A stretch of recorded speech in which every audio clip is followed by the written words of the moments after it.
Terima kasih.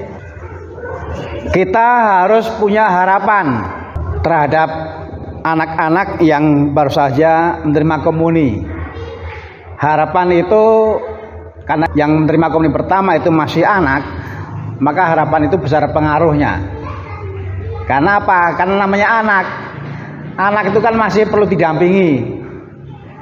Dan kita hanya bisa sungguh mendampingi kalau kita punya harapan. Kalau nggak punya harapan kan nggak mungkin kita akan mendampingi. Nah, saya akan menyampaikan yang tidak disampaikan, tapi mudah-mudahan ini mendukung. Apakah kemarin sore atau hari ini ada yang belum bisa? 1, ada lagi?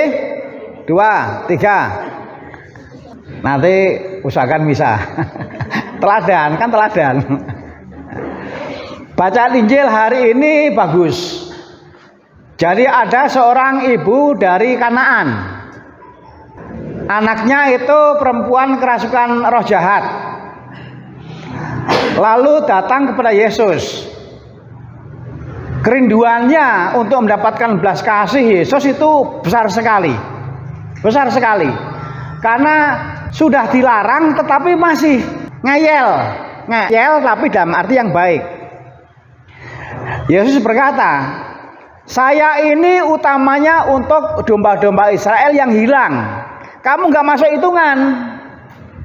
Kamu nggak masuk hitungan. Saya diutus utamanya untuk orang-orang yang jadi pilihan Allah. Kamu nggak masuk hitungan." Meskipun oleh Yesus direspon dengan seperti itu, tetapi ibu dari Kanaan ini tetap berusaha supaya mendapat. Karena ini bukan orang terpilih, ini bukan orang Israel, ini bukan orang yang utama mendapatkan perhatian dari Yesus. Tapi kemudian hatinya Yesus terluluh. Yesus mengatakan, "Ibu, imanmu itu begitu kuat, imanmu begitu dalam." Yesus memperhatikan iman dan kualitasnya dan tingkatannya. Karena ibu, imanmu begitu kuat.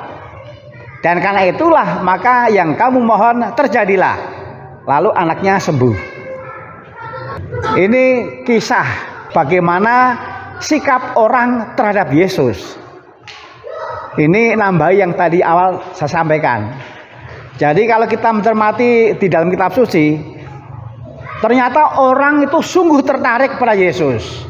Orang itu sungguh kedanan pada Yesus, mencari-cari betul Yesus.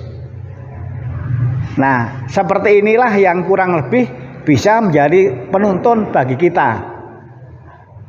Jadi kita ini punya tanggung jawab bagaimana mendampingi anak supaya anak itu sungguh rindu Yesus, supaya anak itu senang dengan Yesus.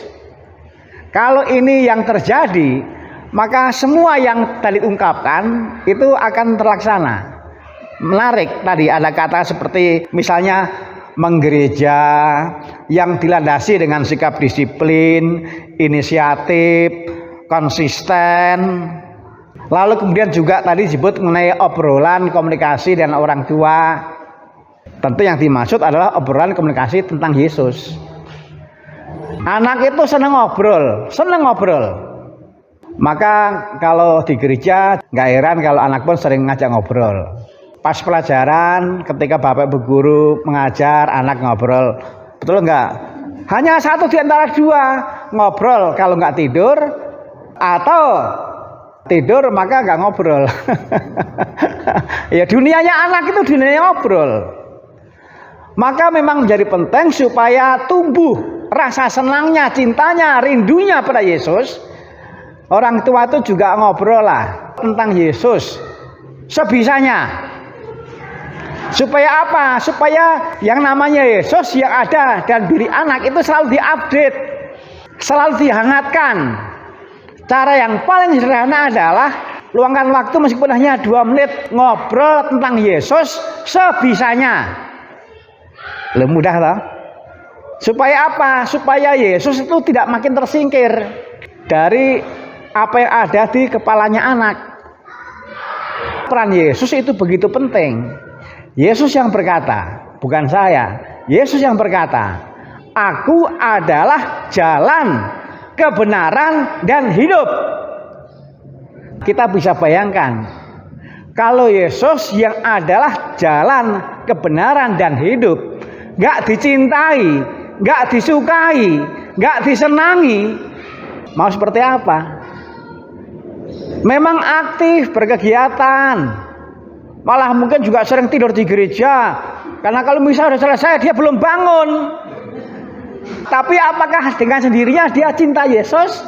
Belum tentu. Ini kan soal hati.